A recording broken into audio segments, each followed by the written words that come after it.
last 3 tables have been perfect. That You, as a maitre d', are useless. Bring it on, Ramsay. You know, as far as words go, Gordon Ramsay isn't exactly the most prim and proper cat. That's great. Now get a move on, yes? But when it comes to food, well, it's kind of like watching a virtuoso at work. So how did this famous chef end up in the kitchen? Well, Gordon's childhood was pretty rough. Grew up in government housing. His dad was an abusive, hard drinker. And by the age of 16, Gordon was out the door. But he had spent a lot of time playing football, or soccer, as you call it. And you know what? The boy had talent. For a little while in the early 80s, Gordon had a brief stint with the Glasgow Rangers in the Scottish Premier League, but a knee injury ended his career. So Gordon got into cooking. Now, over the years, he worked his way up in British and French restaurants, and by the time he was 26, he was running his own kitchen. But what he was also doing was making a name for himself, being a rather colorful and, let's just call him, a profanity-riddled guy. Move down, you donut. And you know what? A British television channel by the name of Channel 4 caught wind of him. So they started to make a documentary about Gordon and his restaurant called Boiling Point.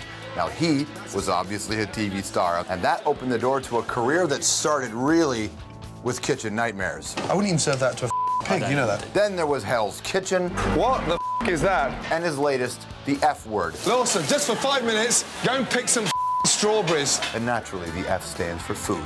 Along the way, Gordon built quite an empire, became a multi-millionaire, dozens of restaurants around the world, written more than 10 books. But the one thing we know is it may be hard getting to the top, it's even harder staying on top. And a couple of his flagship restaurants were knocked out of first place on food guides. And now, with the economy in the tank, business isn't quite what it used to be, but in spite of it all, Ramsay keeps going. He's got a brand new book. It's called Gordon Ramsay's Healthy Appetite. Gordon Ramsay, everybody. Welcome back. Good to see you. How are you? Thanks for having us back.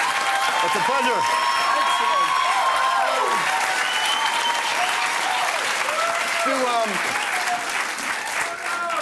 Do other countries like you more than other countries, Steve? Not like this. Amazing. Thank you very much indeed. I'm happy to be back. I love it here. Absolutely love it. Nice, right? Pretty good. Nice.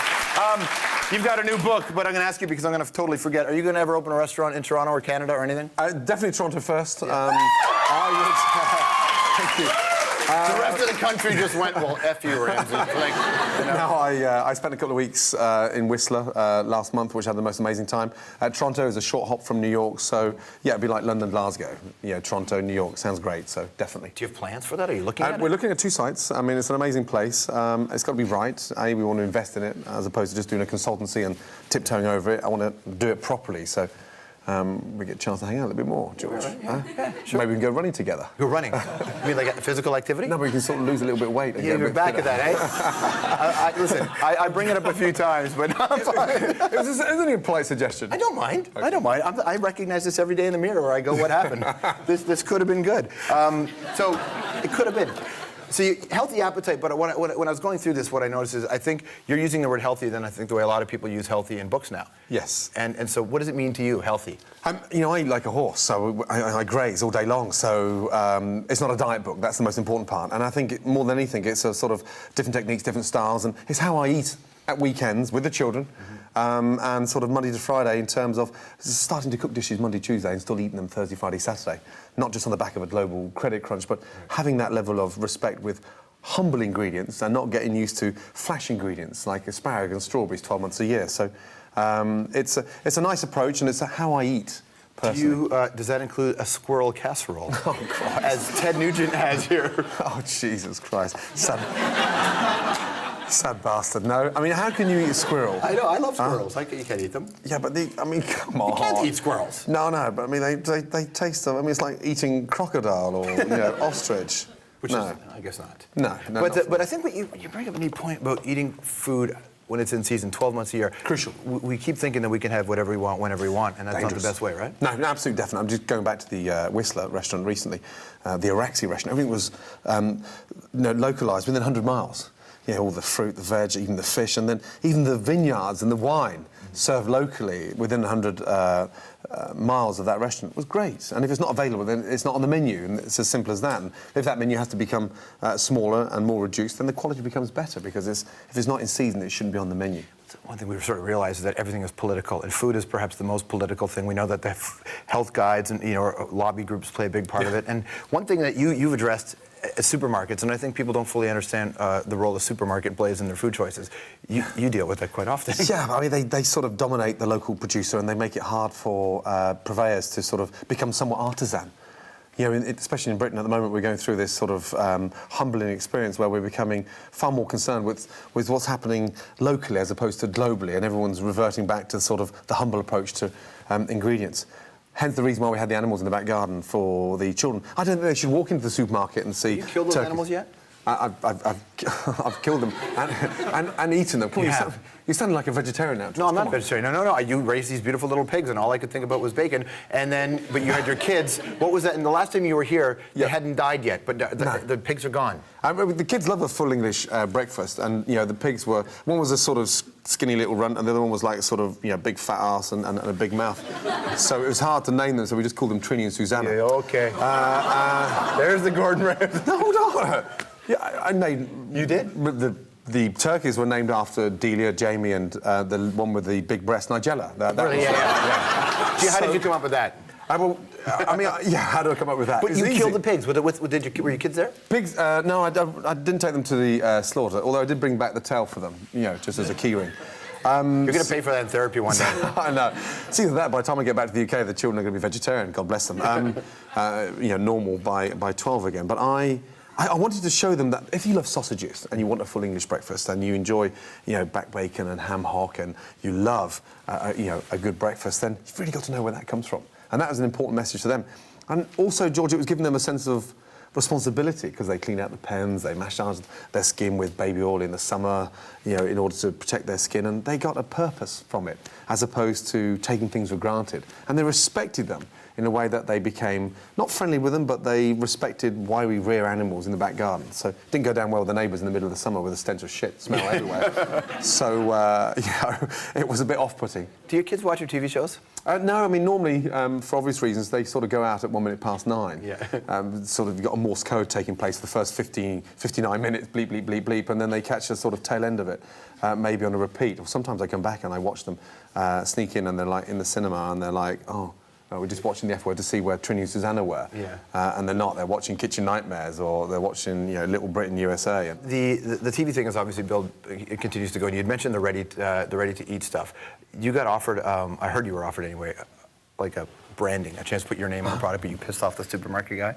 Yeah, and also ready-made meals. I mean, not just on the back of the economy downturn. What's happening now? I mean, I'm a real chef, and so it means a lot for me to not become hypocritical in terms of that level of ready-made meals. We tried it once with freshly cooked.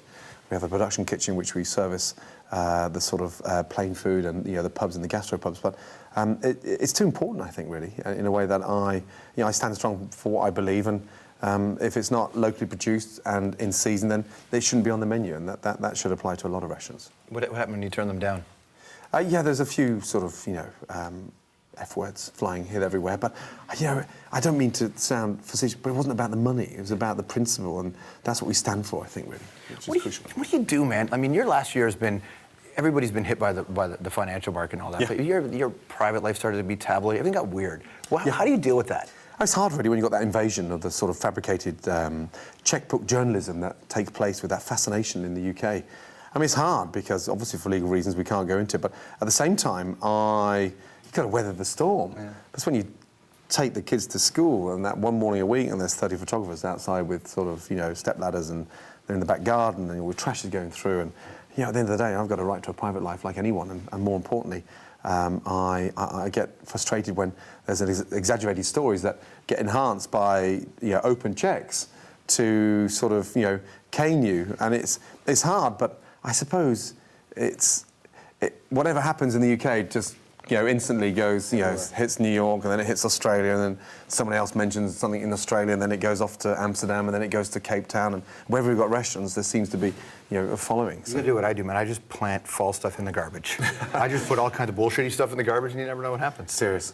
didn't want to do that. Yeah. You were talking about being a real chef, and I know that you cooked at Downing Street, right? You Yeah, actually a few worked times. but you were there for Putin. Did you cook for Putin one night? Yeah, no, I was there for the Prime Minister, Tony Blair and Putin. It was a huge lunch, and then... What's that like, cook for that? I mean, this is Putin. For all you know, Yeah. there could be dioxin in your soup and you're done. Yeah, you no. have to be careful. That was amazing. And the menu was more difficult in a way that it was sort of trying to keep a Russian theme in there.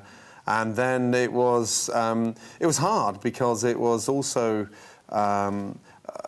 tough because you go into Downing Street kitchen and there's nothing. There's no pots and there's pans.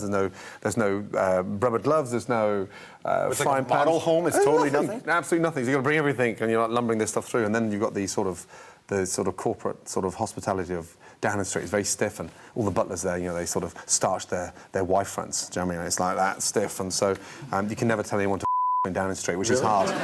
So I bet you did, though. Oh, I slipped 2 or 3 out. Yeah, definitely. Yeah. And then was very fortunate last year to cook for that amazing Nelson Mandela birthday party, and that was amazing. So yeah, you're lucky to do it, but then at the time you don't think it's that important because you're so engrossed in getting it so perfectly done. Is it a genuine pressure, though, when you know that it's a Mandela party or it's, you know, Vladimir Putin, like, you know that this is going on? Do you feel it? Pressure's healthy, really. I mean, the car got pelted on the way into Downing Street because there's all these protesters outside, and you then start to realise, my God, you know, it's pretty serious stuff. And there was a protest against the meeting, and there's all sorts of stuff going on outside. So you're driving up to Downing Street and you're thinking, God. And the day before, I'd just run the London Marathon, so I was walking in like bloody Shrek, you know, on the toilet, and I was like stiff as a board, and I was trying to go up the stairs, and there's no lifts in Downing Street, so you've got to be slightly agile and very fit to get them down those flights of stairs. But it was nice, and then standing in between two very powerful guys like that, it was like, yeah. Were they buddy-buddy? Could you see if they enjoyed each other's company? Conversations were flowing high, and there were, you know, huge meetings going on. And flying from room to room, and it was just fascinating to be part of that. And yeah, I mean, I remember talking to the Prime Minister after it, and then 3 weeks later he came for his birthday at Claridge's and sat on the chef's table. And then the security guards were outside the restaurant and outside the back door. So I said, look, feed the security guards. And then my sous chef came back and said, well, look, the 2 security guards outside. I said, yeah, the 2 thin ones. What are they going to have? He said, the vegetarian. I said, well, tell them.